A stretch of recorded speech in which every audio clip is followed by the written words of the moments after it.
And now it's time for this hour's news review.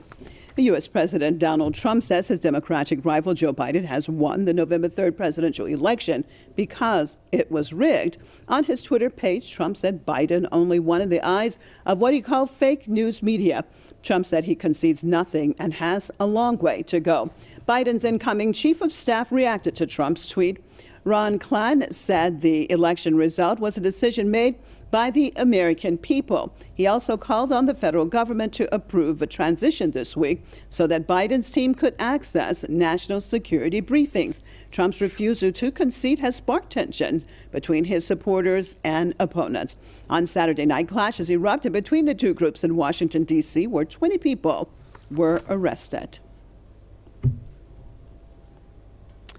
Well, I'd like to welcome to this news review out of Washington, D.C., PressTV's correspondent Wyatt Reed and a political commentator out of Ontario, Jason Unruhe. Thank you both for being with us. Well, let's start off with you, Wyatt, and give us the latest on what's going on.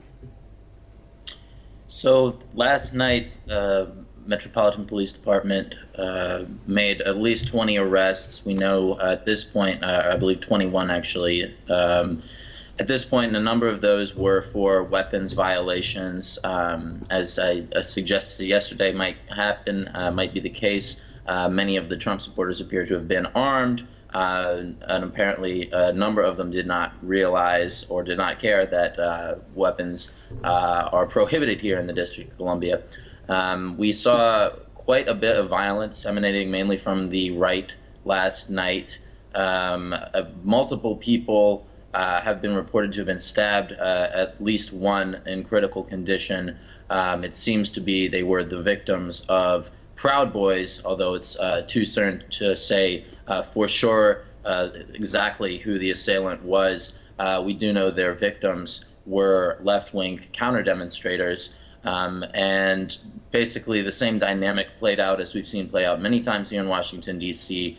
Aggression from the right-wing demonstrators against the counter-protesters. Violence breaks out, and then the Metropolitan Police Department will step in and arrest, generally speaking, those they perceive to be on the left, while in the eyes of many counter-demonstrators, serving really only to protect the aggressors. So this is definitely a troubling dynamic, and again, one that I think those of us who've been observing the back and forth between police and protesters here in D.C., it's certainly a dynamic that we saw coming. Okay, well, Jason, your take, I mean, it's quite unbelievable what is taking place right now in the United States. How dangerous is this overall scenario that is taking place right now there? I think this has the potential to be much more dangerous than it is right now. I think we're looking at an acceleration of the divide that exists within the United States right now. I think this goes beyond merely just Donald Trump falsely claiming that the election was stolen from him. I think this reflects a very much deeper divide in American society. As we've noted in the last couple years, the drive towards Black Lives Matter, social justice issues, etc., many of them are taking place on social media, universities and whatnot taking progressive step forwards. I believe that this is also a reaction to that. Every time there is a great move towards civil rights, there was also a backlash afterward from the forces which opposed it. And I think that what we're seeing is that boiling to a head right now.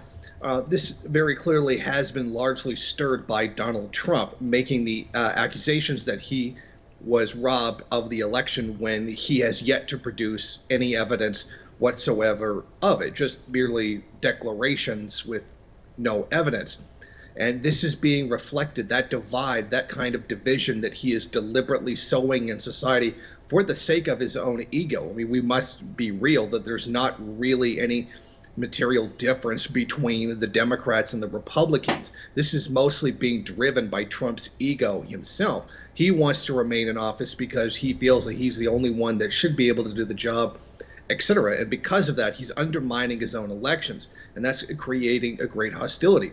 There's even an article that came out today in the New York Times which showed that even the law firms which are taking up Trump's case in suing the government, many of them are expressing a great deal of concern that they're undermining their own democracy. And then to use a term, when you've got lawyers even questioning the morality of what they're doing when their job is to not have any, they're just supposed to do what it is that they're paid to do and let the justice system play out.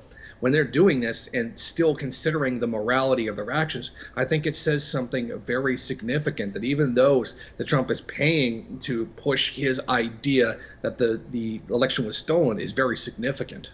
Well, Jason, staying with you. I mean, it's November 15th now, 12 days since the election. If this continues to go on much longer, do you see an overall deterioration that would be very difficult for a Biden administration to be able to bring that divided America together again? Yeah, so Trump is definitely making that work. I mean, what we're seeing is the fracturing of the United States along political lines, social lines, even to a lesser degree, philosophical lines, etc. And the goal of any president is to navigate the contradictions of capitalism, the antagonisms that exist not just within the capitalist class, but within the proletariat as well, and to organize them in a way that makes the system run. I think that's always been the job of any president, is to have a somewhat of a impartial voice or impartial authority that allows the system to continue to function despite the antagonisms or contradictions within it.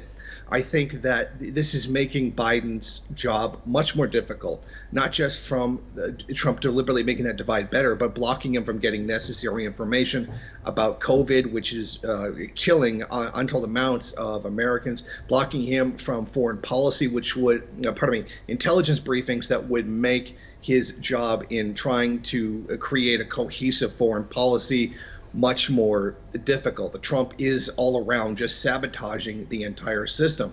If this theoretically can continue to get worse to a point where the empire may in fact fall apart, we've seen it declining through the last 4 years of his administration, given that particularly because he has no vision for what America is. He's just simply in knee-jerk reaction making decisions about what it is that he wants to do with no overall clear plan.